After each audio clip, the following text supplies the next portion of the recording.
Bismillahir Rahmanir Rahim. Kitabul Birr was Sila wal Adaab, and we are on the hadith talking about the parable of the good company and the evil company. We take that if you have good company, that is to say righteous people in their deen and their character, then their goodness will rub off on you, either much or little. And then the non-righteous companion, he will negatively or adversely affect you, either in a large way or a little way. But what type of person is a righteous one? Well, if he performs his ibadah and gives Allah Jalla wa Ala his due rights, is he righteous? Well, yes, he is righteous, but that righteousness will benefit him more than anyone else. It could rub off on you that you also start to become someone who prays, and maybe aforetime you were not one of those who prayed. So because of his praying, you are now also praying. So this is a good effect. However, there are other factors to look at. What about his character? The type of language he uses, his intelligence in terms of seeking advice and guidance from him. All of these are factors that you need to consider. Maybe he prays much, but he's not trustworthy. Maybe he's not of sound opinion and judgment. Maybe he backbites and uses coarse language. Factor in all of these when deciding whom you want to dedicate your companionship to. So do be critical of people in this way, and do not make friends just with anyone. Sure, be friendly with everyone, but that does not mean to say make friends with everyone. So this hadith really ought to be understood in the broadest possible sense, for you to derive the broadest possible benefits. The next chapter about the benevolent treatment to daughters. Aisha reports that a woman came to me with two of her daughters, asking for charity. I only found a date. So this woman took it, cut the date in two, and gave it to her daughters, one part each. Then they left. I told the Prophet about this, to which the Prophet said, مَنِ ابْتُلِيَ مِنَ الْبَنَاتِ بِشَيْءٍ فَأَحْسَنَ إِلَيْهِنَّ كُنَّ لَهُ سِتْرًا مِنَ النَّارِ. Whoever is tested with daughters, and he is good to them, then these daughters will be a shield for him from the fire. This is a touching story. Immediately we notice that Aisha only had one date. Can you imagine that a whole household just has one date? And look at the sacrifice of this woman who took the date. She broke this date into two parts and gave each part to her daughter. That is almost nothing, and she did not have anything herself.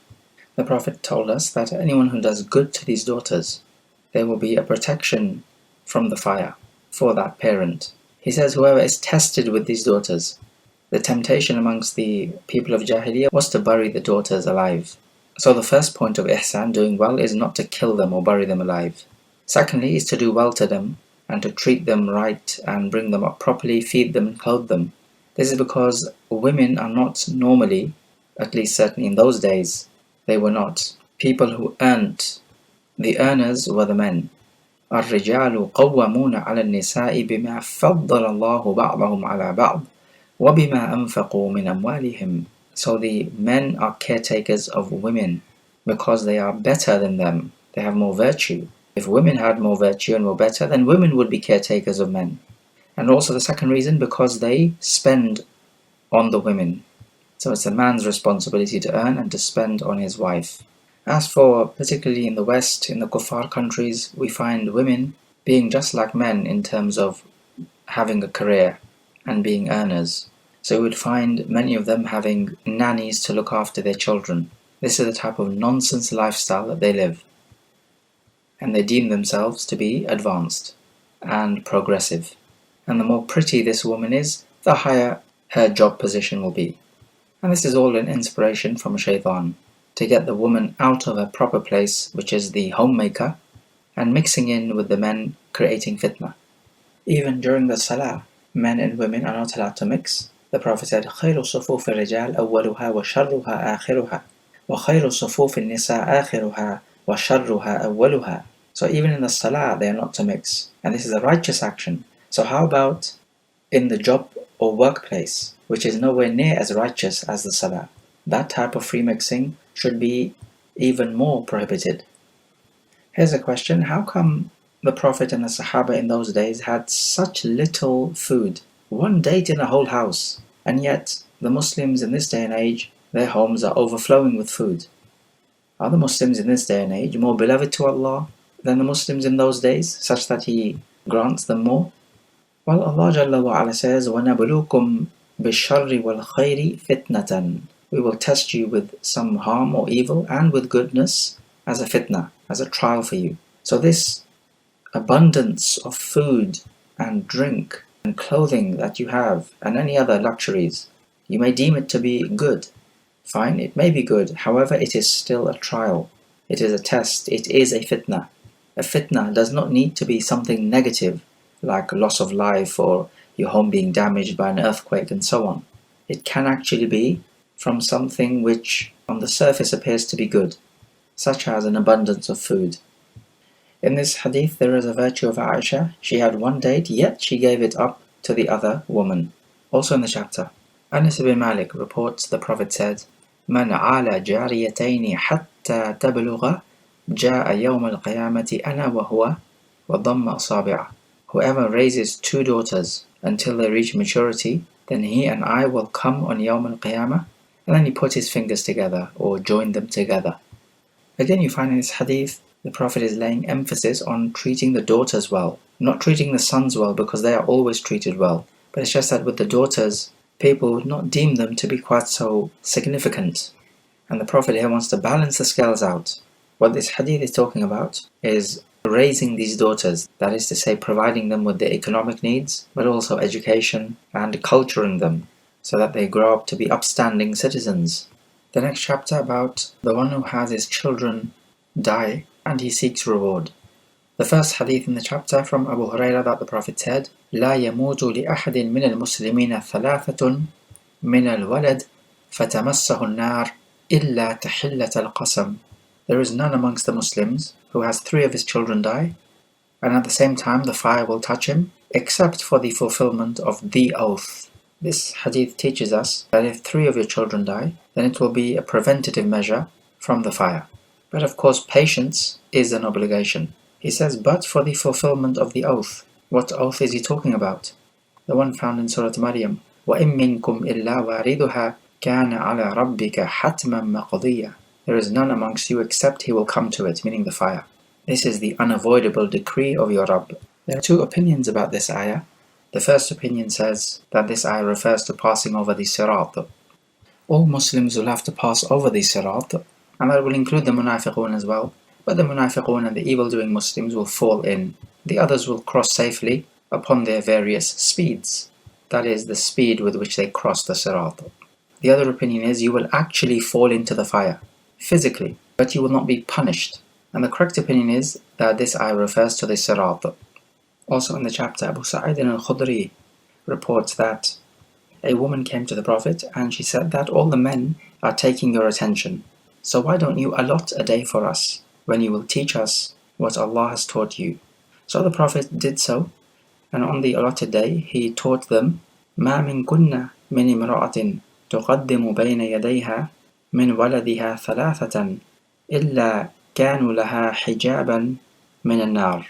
Any woman from you who has three of her children died before her, then these children will be a protection for her from the fire. To which a woman said, what about two and two and two? And then the Prophet replied, and also two and two and two. We find from this narration that a man can teach women as long as the man is trustworthy. However, if fitna is feared, such as if these females are young, then this is not permissible because of the general principles that we have.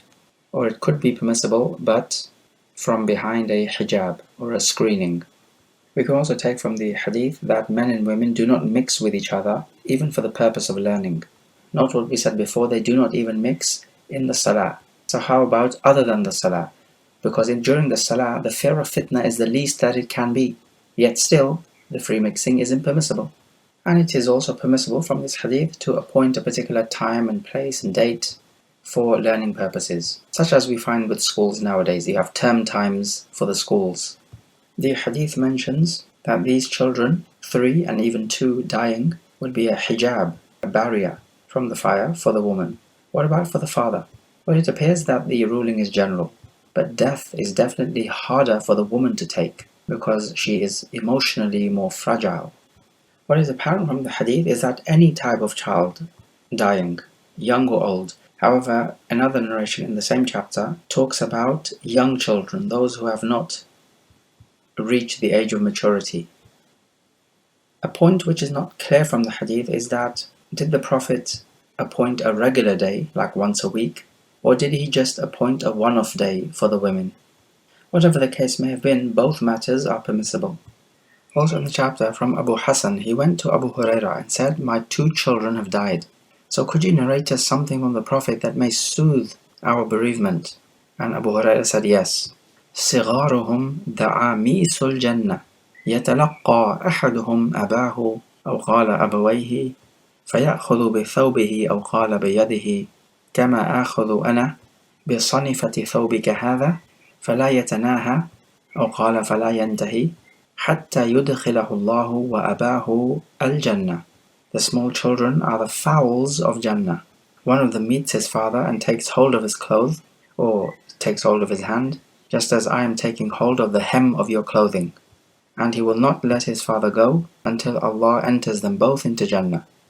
The word da'amis means the birds which always hover around the water in a desert area, because these birds need water to survive.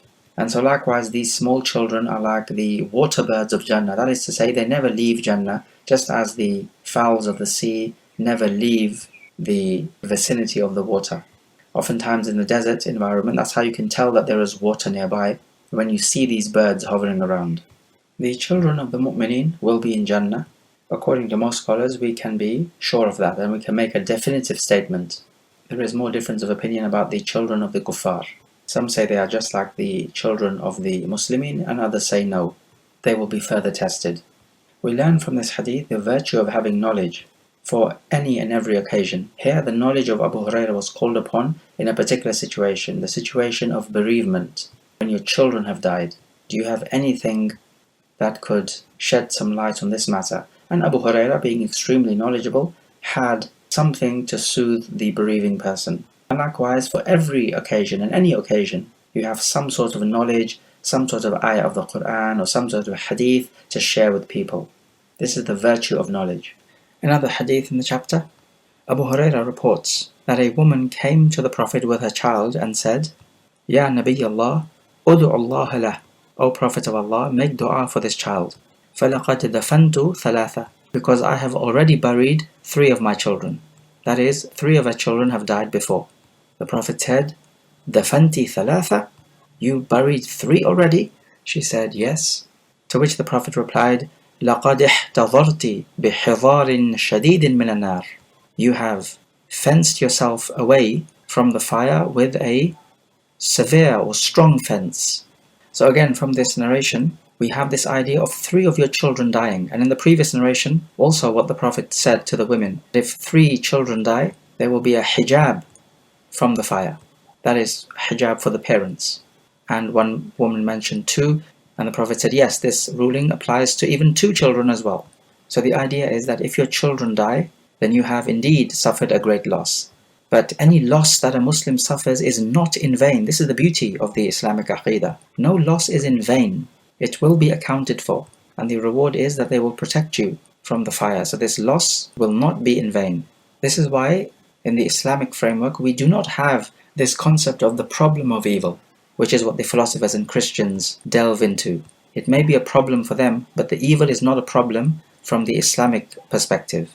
Problem meaning to say philosophically a problem. How could Allah Jalla wa Ala make us suffer with all these different types of suffering? No, philosophically it is not a problem. Yes, evil is a problem in that you need to work to remove the evil. So it's a problem from that angle, yes. But it is not a problem from the philosophical angle. Let's look at the next chapter. When Allah loves a particular servant, then other servants of Allah also love him.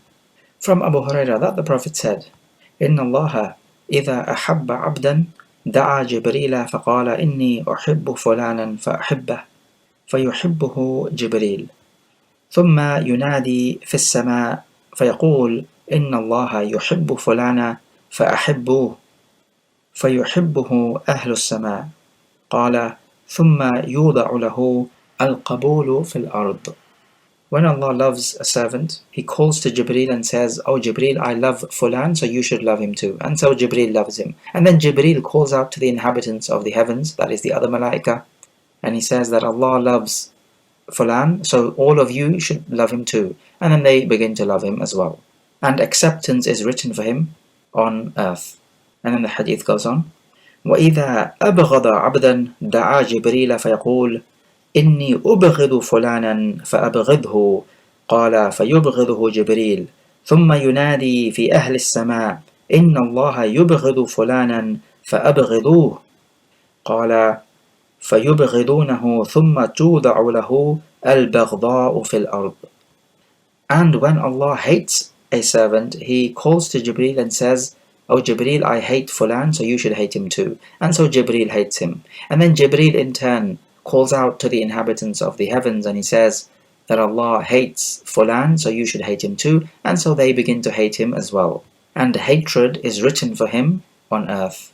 We take from this hadith the clear-cut lesson that Allah Jalla wa Ala can love a particular servant and He can hate a particular servant.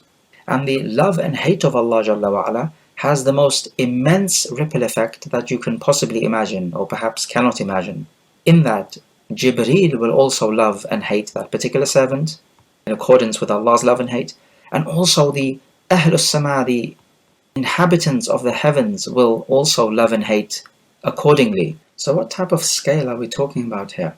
The Prophet authentically said, أَطَّتِ السَّمَاء وَحَقَّ لَهَا أَن تَئِطَّ مَا مِن مَوْضِعِ أَرْبَعِ أَصَابِعَ فِي السَّمَاءِ إِلَّا وَفِيهِ مَلَكٌ قَائِمٌ أَوْ رَاكِعٌ أَوْ سَاجِدٌ. The heavens have groaned, and they have a right to groan. There is not a space of 4 fingers in the heaven, except that there is an angel either standing or in ruku' or in prostration to Allah Jalla wa Ala. So the inhabitants of the heavens are countless. You cannot count them. You can certainly count the number of human beings on this planet. You could count the number of animals, but you could not count the number of malaika. We learn that Allah Jalla wa Ala will not accept you until He first loves you, because that's what the hadith teaches us. That's the order of the hadith. Acceptance is written for you only after Allah loves you. And the aqidah of Ahl Sunnati wal Jama'ah, as opposed to the other flawed madhahib, is that Allah does love, and that's one of His attributes. This hadith is clear-cut evidence, but also we have much evidence from the Quran. He says, فَسَوْفَ يَأْتِ اللَّهُ بِقَوْمٍ يُحِبُّهُمْ وَيُحِبُّونَ. Allah will bring forth a people, He will love them and they will love Him. Some other madhahib said that the servants can certainly love Allah, but Allah does not love the servants, because love is a human characteristic. They said that the love in the text talk about how Allah wants to reward them. This is the love of Allah. But what they are talking about is the effects of the love. Yes, when Allah loves someone, He wants to reward them. That comes after the love. It is not the same thing as the love per se. How can we make Allah Jalla wa Ala love us? Well, there is only one way. The answer is given. قُلْ إِن كُنْتُمْ تُحِبُّونَ اللَّهَ فَاتَّبِعُونِي يُحْبِبُكُمُ اللَّهُ. Say, if you love Allah, then follow me, ittiba' of the prophets, and Allah will love you. This is the sole way in which you can attain the love of Allah Jalla wa Ala, and hence the love of Jibreel, and hence the love of the people of the Sama. So based on this, if a ruling is based on an illah, a justification, and the more of the justification you have, the illah, the more the ruling applies. So that is to say, in this context, the more ittiba' or following of the Prophet you have, the more Allah Jalla wa Ala loves you. And the less, then the less. Let's take a look at the next chapter, about the souls being like soldiers. From Abu Hurairah that the Prophet said, Al-arwahu junudun mujannada, فما تعارف منها ائتلف وما تناكر منها اختلف. Souls are like soldiers collected together. Those soldiers who recognize each other, they have an affinity with each other. And those who are opposed to each other or do not recognize each other, then they keep apart. This hadith is basically like saying birds of a feather flock together, the famous old saying in English. He likens these souls to soldiers because soldiers in an army, they keep together. A soldier from Army A will not be with the soldiers of Army B. Rather, the soldiers fight on the same side, they keep together, on one side and on the other side. And so are the souls then. These souls, which have a similar character and disposition, they will keep to themselves. And they will not keep with other souls of a different type of character and disposition. So you will find the kuffar keeping with the kuffar and the mu'minun keeping with the mu'minun. So we find this hadith is a simple commentary on the nature of people. Let's take a look at the next chapter about a person being with the one he loves. From Anas ibn Malik, he says, I and the Prophet were coming out of the masjid when we met a man, and he asked the Prophet, Mata sa'a, when will the hour be? And the Prophet asked him, Ma a'datta laha, what have you prepared for it? And upon this the man became humbled and replied, Ya Rasulullah, Ma a'dattu laha kabira salatin wala siyam wala sadaqah, walakinni uhibbu Allah wa rasulah. قال فأنت مع من أحببت. So the man becoming humble, he says, I have not prepared much in the way of salah and siyam and sadaqah. However, I do love Allah and the Messenger. To which the Prophet replied, you will be with the one whom you love. We would like to draw the listener's attention to a vital point that arises from this hadith, which is to take control of the subject matter yourself. Do not let the other person have control of the subject matter in a debate or a conversation. The man asked, when is the hour? Now the Prophet could have replied, I do not know, or only Allah knows the answer to this question, or something along those lines. However, look how the Prophet just changes the topic of discussion and takes control of the topic. And he turns the questioner's attention to that which is far more important, which is, what have you prepared for it? That is what we need to be thinking about, not when it is. It is when it is. That's when it is. So the Prophet asked him, what have you prepared for it? Why is this a vital lesson in this day and age? It is a vital lesson because the kuffar are going to try to ideologically attack Islam. Then they will throw red herrings, issues and matters which are not important. They will ask you things like, do you kill the apostate? Trying to play on your emotions and trying to use an emotional argument. Or did the Prophet marry Aisha when she was 6 years old? This is an inappropriate age to marry. Or do you stone the adulterers to death? Again, playing on your emotions. But all of this is red herring.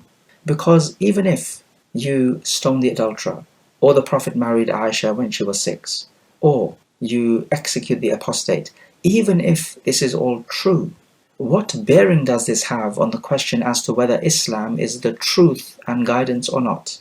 You see, all they're doing is that they're appealing to their sensibility and using a logically fallacious argument.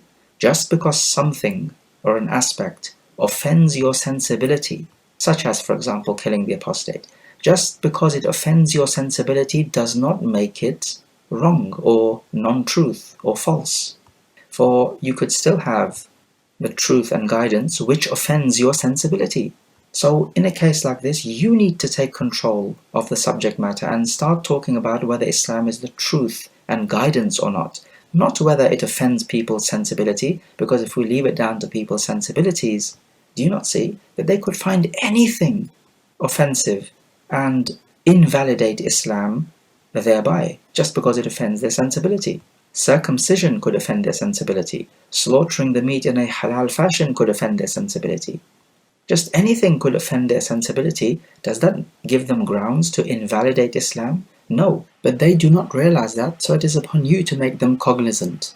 The message is, take control of the subject matter, just as the Prophet does here in this hadith. Interestingly, in another narration of the chapter, at the end Anas says, I love Allah and the Messenger and Abu Bakr and Umar, and I hope that I will be along with them, even though I have not performed as much righteous actions as them. He says, after Islam, I have not felt so much joy as I did with this hadith. Subhanallah. It's like Allah Jalla wa Ala is making it easy for you to attain salvation and a high status. Note here though, as the ulama have said, لَيْسَ الشَّأْنَ أَن تُحِبْ بَلِ الشَّأْنَ أَن تُحَبْ. The matter does not revolve around whether you love Allah and the Messenger. Rather, the matter revolves around that you should be loved by Allah and the Messenger. Otherwise, you could find people claiming that they love Allah and the Messenger, yet, for example, celebrating the Prophet's birthday, claiming that they're doing this because of their love for Allah and the Messenger. No, they may love Allah and the Messenger, but this will not do them any good, because the question is, do Allah and the Messenger love them for celebrating the Prophet's birthday? And the answer to that is an emphatic no. Why? because this is an emphatic bid'ah. So yes, you have to love Allah and the Messenger. However, do Allah and the Messenger love you? Then this can only be determined by how much of the Sunnah you strictly follow. The next chapter, about when people praise another righteous person. Abu Dharr al-Ghifari reports that the Prophet was asked, أَرَأَيْتَ الرَّجُلَ يَعْمَلُ الْعَمَلَ مِنَ الْخَيْرِ وَيَحْمُدُهُ النَّاسُ عَلَيْهِ? Inform us about a person who does some righteous action and the people praise him for it. And the Prophet replied, تِلْكَ عَاجِلُ بُشْرَ الْمُؤْمِنِ. This is the glad tidings of the believer in this world. Now the way to understand this hadith would be that the man performs righteous action not seeking praise from the people. So he is not showing off. Rather, he performs righteous action and, as is quite naturally the case, people may see him. And when they see him, they'll praise him for his good works. This is not a case of showing off, because showing off depends on your intention. So this praise which he receives is good news for him in this world, that his actions will be accepted and he will have his reward in the hereafter. As for the bushra, or the good news in the hereafter, then that will be Jannah. Bushraakumul yawma jannat. Your good news today, meaning in the hereafter, is the gardens. And Allah Jalla wa Ala says, أَلَا إِنَّ أَوْلِيَاءَ اللَّهِ لَا خَوْفٌ عَلَيْهِمْ وَلَا هُمْ يَحْزَنُونَ الَّذِينَ آمَنُوا وَكَانُوا يَتَّقُونَ لَهُمُ الْبُشْرَى فِي الْحَيَاةِ الدُّنْيَا وَفِي الْآخِرَةِ. That the awliya of Allah, those who are close to Him, there will be no fear nor they shall grieve. Who are they? They are the ones who have Iman and Taqwa. Two vital ingredients. He says about these people, they will have good news in this world and in the hereafter. So the good news in this world could be in the form of people praising you for your righteous actions without you trying to show off. Good news can also be righteous dreams in this world. True dreams from Allah Jalla wa Ala. The righteous people are the witnesses of Allah on earth. So if they witness goodness for you, then you are upon good. And we're talking about righteous people, of course. We're not talking about the kuffar praising you. Their praise means nothing. In fact, if they are praising you, you've got much to be worried about. More than likely that's the case. Do we not see in the hadith of Anas ibn Malik in the Kitab al-Janaza, where a janazah passed by and the companions praised that person, the dead person, and the Prophet said, wajabat, wajabat, wajabat. He said it 3 times. It has become wajib. Then another passed by and they spoke ill of that particular janazah, and the Prophet said, wajabat, wajabat, wajabat 3 times. It has become wajib. To which Umar ibn al-Khattab said, may my mother and father be ransomed for you. Why did you say wajabat 3 times on both occasions? And the Prophet replied, man athnaytum alayhi khayran wajabat lahu al-jannah. The one you spoke good of, Jannah is wajib for him. وَمَنْ أَثْنَيْتُمْ عَلَيْهِ شَرًّا وَجَبَتْ لَهُ النَّارِ. And the one you spoke badly of, then the fire is wajib for him. أَنْتُمْ شُهَدَاءُ اللَّهِ فِي الْأَرْضِ. You people are the witnesses of Allah on earth. And he said this 3 times. The mu'minun are the witnesses, not the kuffar. Okay, let's take some review questions. So question number 1. If a Muslim person's child dies in childhood, what is the virtue of such a tragedy? As explained in the hadith of Abu Hurairah. Question number 2. What type of people will you be with on Yawm al-Qiyamah? Question number 3. What evidence did we come across that shows us that Allah Jalla wa Ala can love certain people from His slaves?